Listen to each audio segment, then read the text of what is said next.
creative real estate investing. So for all of y'all that are watching today, if you're into creative real estate, or if you're just thinking about becoming a real estate investor, please let me know by putting that information in the comments. Put your name. Let me know what city, by the way, you're watching us from. I would love to know what city you're watching us from. What city are you watching us from? Put the name of the city you're watching us from in the comments. Please put your name and the city you're watching us from in the comments. I would love to know what city you're watching us from. We are here in Buckhead, Atlanta. So I don't know what city you're watching us from, but let me know what city you're watching us from, and let me know, are you interested in real estate investing? If you are, put REI. Put REI in the comments. How about that? Make it real easy. Put REI. If you're interested in real estate investing, put REI in the comments. Let me know if you're interested in real estate investing. I want to give you some tips and tools that you can use if in fact you're interested in real estate investing. I am a real estate investor. I'm a business consultant, coach, educator. We have an entire educational platform called Ramon Preston University. Our signature program is called the Millionaire Blueprint, where we teach you how to engineer a $1 million enterprise. We also have a mentorship program. As a matter of fact, the workshop that we hosted this past Saturday was one of the complimentary workshops that we offer inside of our Millionaire Mentorship program. So if you're interested in being mentored, being educated on how to start, structure, and scale your holding company, your business entity, how to integrate the systems and processes for your entity, if you want to learn more about creative tax strategies and other financial strategies, as well as real estate, we teach all of this in our mentorship program. And all the training courses we have that complement our mentorship, they're all inside of our Millionaire Blueprint, our signature educational program. So enough of the advertising. Let me get to what I want to talk about today. I want to talk about creative real estate investing. So for all of you that are interested in real estate and you want to invest, or you are investing, well, you should know, if you're investing already, you should know the difference between conventional real estate investing and creative real estate investing. If you don't know, one of the biggest differences in real estate investing, whether you're creative or conventional, is how you need and how you use cash, how you need and how you use credit, credentials, and other resources. So most of the conventional real estate investors, they need and use cash, credit, credentials, and other resources differently than a creative investor. As a creative real estate investor, yes, you need cash, but you don't need as much cash as a conventional real estate investor does. And sometimes you don't even need your own cash. You can actually purchase real estate with no cash or none of your own cash, okay? As a creative real estate investor, unlike a conventional real estate investor, you don't need credit or credentials. Like, this was a big eye-opener for a lot of people who attended our workshop this weekend, because they did not know that it was possible to purchase a home or any piece of real estate with no credit or credential. Well, when you're a creative real estate investor, you don't have to have a credit score. You ain't got to get your credit pulled. You don't need a FICO score, an Advantage 3.0 score. You don't have to give half your arm, or you don't need to show W-2s or 1099s or tax returns. That's the purpose of being a creative real estate investor, so that you don't have to have those things, okay? And you're still a legitimate real estate investor. So again, one of the fundamental differences between a conventional or traditional real estate investor and a creative or non-traditional real estate investor is how each one needs and how each one uses cash, credit, credentials, and other resources. And just this past Saturday, even when we were in the workshop, I asked everyone, when I started explaining these differences, I was asking everyone, based on the information you're getting concerning conventional real estate investors and creative real estate investors, which one do you want to be? And guess what? Almost everybody said, if not everybody in the room, everybody said, I want to be the creative person. Why? Because I want to be able to purchase a home with no credit.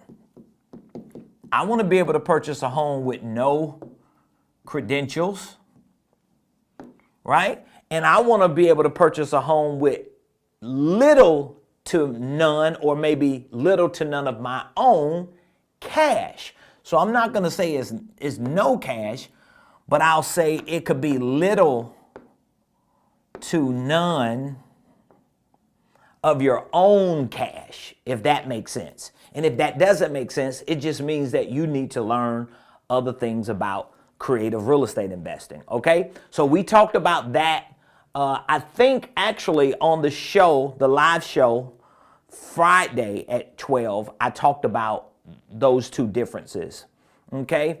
One of the biggest takeaways that a lot of people got this past weekend from our workshop was the takeaway of the most important terms and concepts that you need to learn in order to become better at underwriting deals. So I want you to remember this when it comes to real estate investing across the board. Everything concerning real estate, everything is really tied to the deal. All right. If you do not have a deal, remember that. If you do not have a deal, you really ain't got nothing. Like, let me give you an example. You can have money. You can have an 850 credit score. You can have tax returns that blow any bank out of their mind. You can have resources like systems and processes and staff members and cold callers and everything, right? You can have all that. But if you got all that and you ain't got no deal, guess what? You really don't have nothing when it comes to real estate investing, because everything in real estate investing is tied to the actual deal. It's tied to the deal.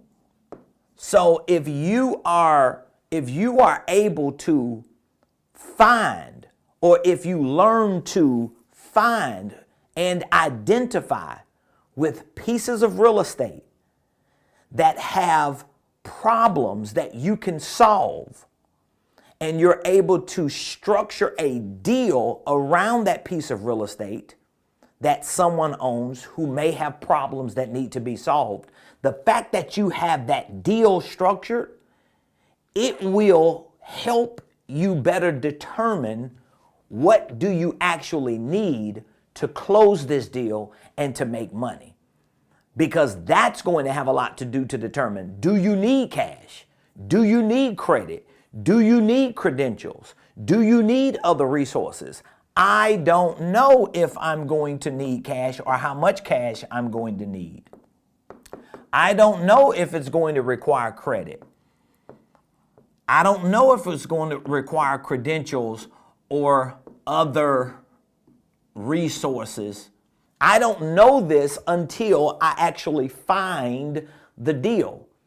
And what a lot of people who think about getting into real estate investing don't understand is, in order for you to actually find the deal, that doesn't mean you just driving around and you find a piece of property and you buy the property.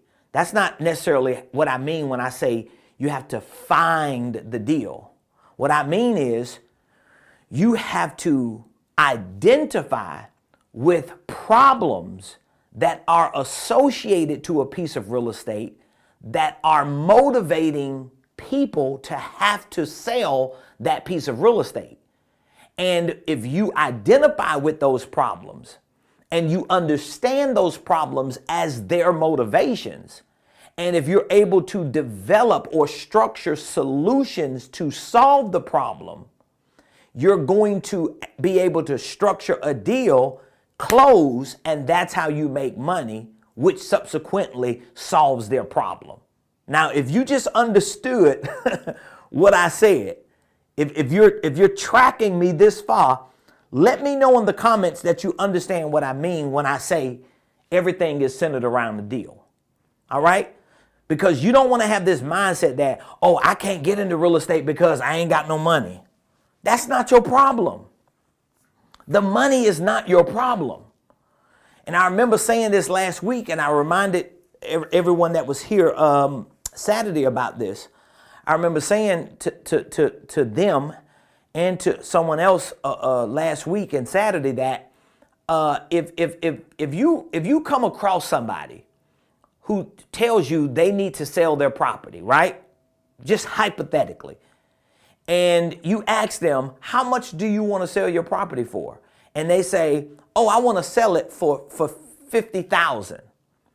If you know how to underwrite the deal, that's what I'm going to be sharing with you today for a few minutes. I'm going to give you these terms and concepts so you can start doing some homework. If you know how to underwrite a deal and you did your underwriting on that property and found out that the property is worth $250,000 and they say they want $50,000. I'm just giving you an example. Let's just say hypothetically they told you, just give me 50 G's, you can have it. You underwrite it because you know how to underwrite the deal and you find out that the property is worth $250,000. That means there's a difference of $200,000 in equity or potential equity in that property. Do you think not having money by yourself is going to be your problem? Do you think you're going to have a problem with money? Do you think not having credit is going to be your problem? Do you think not having tax returns and W-2s and pay stubs and bank statements is going to be your problem?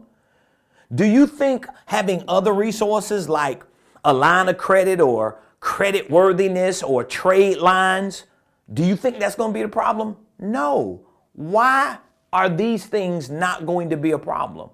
Because the deal is going to demand money because you got at least $200,000 sitting there.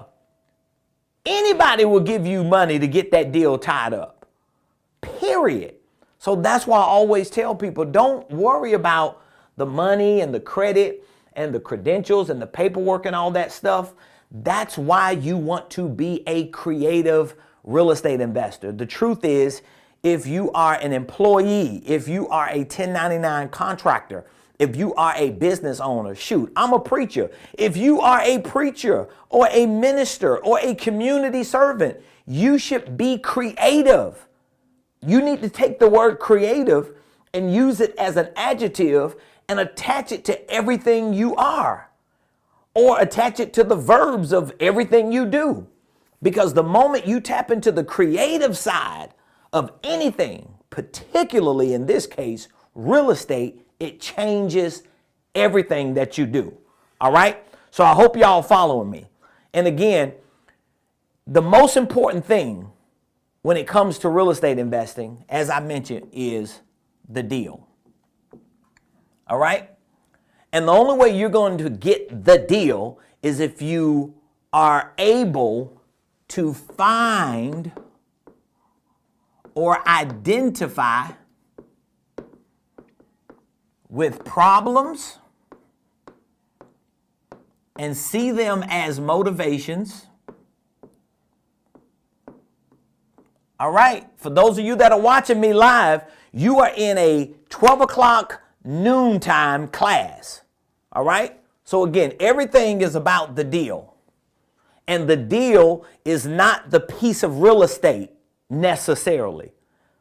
The deal is not what area of town the house is in. The deal is not that. The deal is finding and identifying the problems and seeing those problems as motivations.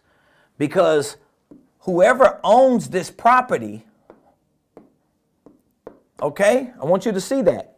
Whoever owns this property right here, you have to find and identify what are their problems that have created motivations for them to want to have to sell this piece of property. Again, and it might not be money. It might not be money. It could just be they have to move, or it could be a 1,000 different reasons why they are motivated to sell this piece of property. Your job is to find the deal. And the way you find the deal is finding or identifying with problems and motivation that are motivations. Once you identify with what those motivations are, you have to, what we call, underwrite the deal. All right? And I did a lot of training on this just this past Saturday. And again, for those of you that didn't make the workshop, we have courses that we teach all this inside of our Millionaire Blueprint. We have a mentorship program that's why we had the workshop, because it was for our mentees, even though we did open it up a little bit for people who are not mentees. But I just want you to see just how powerful this one important point is that I'm sharing with you right now, okay? I just want you to see how powerful this one important point is. So again, if you're going to underwrite the deal, what exactly are you going to do? What are you going to do if you're going to underwrite the deal? Let me give you a more professional definition and description of what you're doing. Listen to this. Underwriting a deal describes the process of identifying the financial risk and quantifying those risks as acquisition costs. In the creative world, this is commonly referred to as the cost of entry. So I have to underwrite this property, this deal, because I have found or identified with the problems that the owner is having. I see them as their motivations for having to sell it. And now I've got to determine if, in fact, I can solve their problem by formulating a financial analysis or a financial profile of this property to see if, in fact, it's a good deal or not. Simple as that. And how am I going to do that? Here's how you're going to do it. Let me give you, and I share this a lot, but let me give you some, I'm going to give you like the abbreviated version of how you're going to do it. You're going to do it by learning certain terms and concepts. And when you learn them, you have to get better at using them in terms of the calculations and the mathematical equations that you put together surrounding that piece of property. So when it comes to a residential property, whether it's a home, a condo, a townhome, whether it's a 2-unit duplex, 3-unit triplex, 4-unit fourplex, if it's anything up to 4 units, it is considered residential, okay? And that means you're going to have to conduct a CMA. This is a comparative market analysis. All right?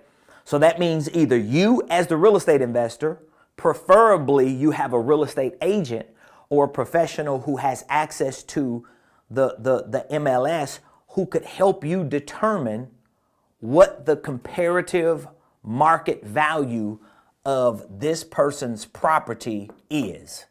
So now I've identified that there are some problems with this person, and their problems have become their motivations to want to sell this property, okay? And so now what I have to do is determine if, in fact, I can solve this person's problem, and in solving their problem, this home, this property becomes mine. If I can effectively or successfully solve their problem. But the way I'm going to figure out if I can be the problem solver and it can make financial sense is I've got to underwrite this deal. So I've got to look at the financial profile of this property. I've got to look at the overall performance of this property. And I'm going to begin with what we call a CMA. I'm going to conduct a comparative market analysis, okay? Are y'all following me? So when I conduct this comparative market analysis, there are a few things I want to find out. Number one, I want to find out how much is the purchase price of this property. Like, how much is it going to cost for me to buy this home? What is the price of it, okay? I want to know the purchase price. PP, purchase price. Between the purchase price, we have equity, and I want to identify with what is the ARV, or the after repair value of this property. So I'm slowing this down, but most real estate investors who know how to comp properties or underwrite these types of deals, they can do this in 2 or 3 minutes, maybe 5 per property. They can do it quick, all right? So I want to know the purchase price. I want to know what the after repair value of this property is, okay? So when I know the purchase price and the after repair value, it's going to give me an idea of what that raw equity spread is in the event I sold it. But then I'm going to break this down to determine if I sell the property, what that price is. If let's say I'm going to use the word rent to describe buy and hold, what that price is. Your CMA, if you conduct a thorough CMA, you will find out what the value of that property is if you rented it, or if you did some form of a lease purchase. You would also find out what the value of that property is if you sold it, either the after repair value if you sold it, or the as is value, okay? And then once I get that number, I'm able to now take a look at what my COA will be and what my COD. And it's so funny that I'm using these abbreviations, because we only had a 4-hour workshop live this Saturday. And I promise y'all, I'm telling y'all, no lie, by the middle of the session, we did 2 sessions. We had 4. We did 2 sessions, then we took a lunch break. By the time we came back for the 3rd session, almost everybody in the room, they were using the abbreviations. They were asking questions like, well, if the CMA is this and the COA is that, how do I determine my ROI? What that was telling me was they started understanding these terms and concepts, and they were able to begin to do the math and the metrics and the equations on it. In other words, they were learning to underwrite deals. They were learning to comp properties, meaning that it's going to make it so easy for them when they start generating leads, asking the right questions, finding people's problems who have motivations to sell their properties, and they're going to be able to underwrite deals to determine how they can actually buy and make money. All right? Are y'all following me so far? If you have any questions about what I've covered, please put the questions in the comments. Let me know. Maybe you have some feedback or takeaway just based on what I'm saying to you. So I'm going to conduct a CMA. I want to know what the purchase price is, what the after repair value is, what would be my raw equity spread. I want to know what the rent value is. I want to know how much I could sell it for. And then I'm going to start breaking this down, because I want to know what my cost of acquisition is. How much is it going to cost me to purchase that house? This is where you start getting creative. So I was using in my workshop real case studies of properties that we actually bought. I don't use hypothetical properties. I want to use real properties that I know we can show a settlement statement. We got receipts. We got paperwork. We got warranty deeds to show people this is how it works. And this is how you get to where you want to go in a deal. Okay? Now, you got to break this down, because when you look at the rent, you got to go through the process of breaking this equation down. My gross rent, my operating expenses, my NOI, my debt service, my cash flow, my cash on cash return, or my ROI. So I want to look at that. When I'm selling it, I got to think about my COD, or my cost of disposition. That means if I sell it for a certain number, I have to subtract commissions, closing costs, or other carrying costs that are built into my cost of acquisition. And then I've got to deduct the debt service that's attached to the purchase of the property, if there's a debt service, whether it's owner finance, subject to, or a conventional loan from a bank. And then I want to see what the dollar amount is that I'm going to take home every year when I rent it. And I want to see the dollar amount that I'm going to make if I buy it, fix it, and sell it. And then I'm able to put that against, or divide that into, my cost of acquisition to see what is the return on my investment.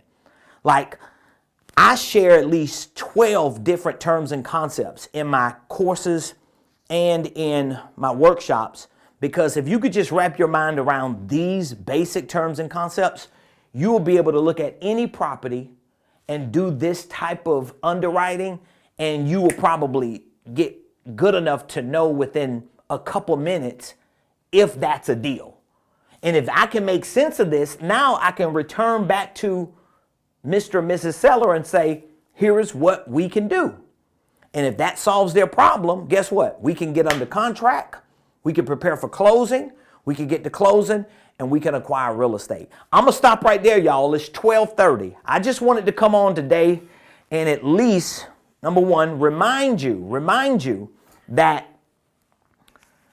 if you want to invest in real estate, if you want to learn the ins and outs of real estate, if you want to become a master at real estate, but not in a way that is so complicated and complex that you never get it, then you definitely want to take the courses that we have available. We have about 3 or 4 different real estate investment courses, teaching you the basics of real estate all the way into some of the more sophisticated creative strategies like owner financing, subject to.